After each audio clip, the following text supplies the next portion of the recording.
Hi Wilshire, this is your midweek report. I hope you've had a good week and had a wonderful 4th of July.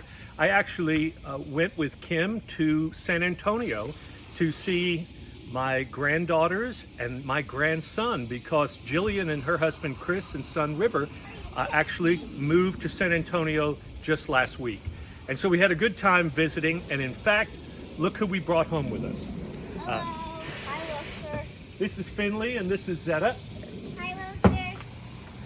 And it's really great to have granddaughters who love to be your servants and to clean your cars and see that as a fun activity. Well, I hope you have that kind of fun at your house too. Cleaning is part of what we can do during this time. I'll bet a lot of you have done a lot of spring cleaning because of COVID-19. Your house probably looks spick and span. And we're doing that at church, of course, too, as we're in this period of time where we're trying to figure out what our plans are and how to find our way in this virtual time of church. This is really getting difficult and frustrating for us. In fact, I've had an experience this week that I've reflected on a little bit, because when we were in San Antonio for the 4th of July, we did a little cookout, and I took my wedding ring and put it in my pocket so that I could wash off the grill. And the next day I realized I didn't have my ring, and for a couple of days I looked for it frantically and thought I had lost my ring. Even one night while I was trying to fall asleep, I felt as if that ring was a symbol of loss to me.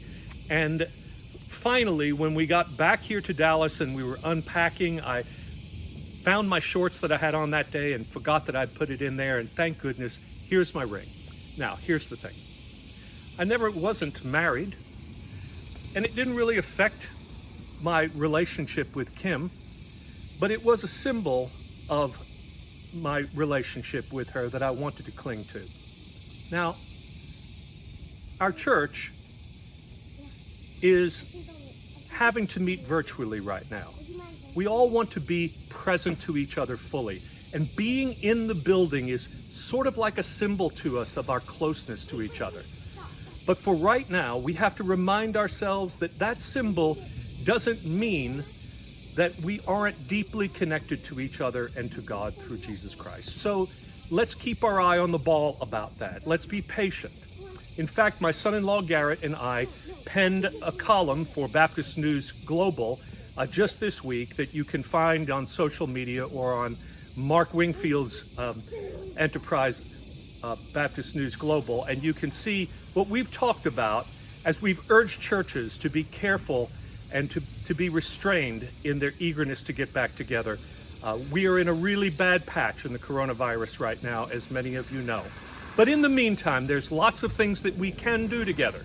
And I invite you to go to the church's website and you can sign up for things. There's a new t-shirt and Roots CD that we're going to be giving away, and you can sign up for your size t-shirt and collect those next week. There's a Wilshire's Got Talent program that you can sign up for and participate in online. And then we have a creative arts camp for kids going on this week. There's all sorts of things that we're doing that keep us close to one another. But I want to remind you, we belong to each other, whether we see each other in the flesh or not. So God bless you this week, and we'll see you soon, we pray.